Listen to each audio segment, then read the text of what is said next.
Hello everyone আসসালামু আলাইকুম। আমি ইয়াসমিন আসাম হুজাই থেকে কইয়ার আপনারা সবাই কেমন আছেন? আশা করি সবাই ভালো আছেন। আমিও আলহামদুলিল্লাহ আল্লাহর রহমতে ভালো আছি।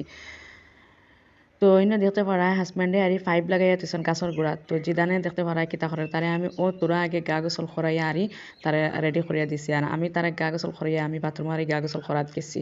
তো বারোইয়া আইয়া দেখি আর অবস্থাটা তাই একদম মানে হাল বেহাল বানাইলি লাগে। আরিনো হয়েছে গিয়ার মাঝে আমি ইফতারের রান্দা বান্ধার মানে আয়োজন শুরু করে দিচ্ছি। তো আজকে কইলাম খাবুলি চানা আর হয়েছে গিয়ে আমি বানাইমু ফুরি বানাইমু। তো বলি চানার লগে ফুরি দিয়ে খাইতে খুব বেশি ভালো লাগে। তো ইনো হয়েছে গিয়ে একটা ফাতা কবি আরি আমি বহুত দিন আগর আরি রোজার আগর আরি ফ্রিজত তো আছিল। তো এমনিও তো আর রমজান আইসি হিসাবে তো খাসা সবজি উবজি খাওয়া আর ভাতও খাওয়া হয় না তার দেয় আর এমনি কইলাম নষ্ট হয়ে যাইব।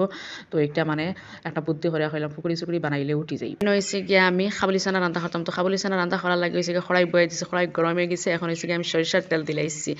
আর কাবুলি চানা তো আর আগে আমি সিদ্ধ করে রেখেছি। সিদ্ধর সময় আমি 2টা টমেটো দিছিলাম আর টমেটো দিয়া এখন সুন্দর করে সিদ্ধ করে এখন হয়েছে গিয়ে আমি রান্না বুয়াইও দিয়া এবার হয়েছে গিয়ে আমি গ্রেট করা পেঁয়াজ দিলাইছি। পেঁয়াজ দিয়ে সুন্দর করে লাল লাল করে গোল্ডেন ব্রাউন করে ভাজি আনিমু গিয়া তারপর হয়েছে গিয়ে আমি রান্ধিলাইমু। বুঝতে পারছো আমি চানারে কিছু আর সিদ্ধি গালাইয়া নিছি গিয়ে এত করে আর খুব সুন্দর আর একটা গ্রেভি টাইপের ওইবার খাইতেও খুব বেশি ভালো লাগবে। এলি রেগুলার বেসিক মশলা দিলাইমু আর দিয়া সুন্দর করে আর মশলা কষাইয়া তারপর হয়েছে গিয়ে আমি সিদ্ধ করে রাখা আর কাবুলি চানা দিলাইমু।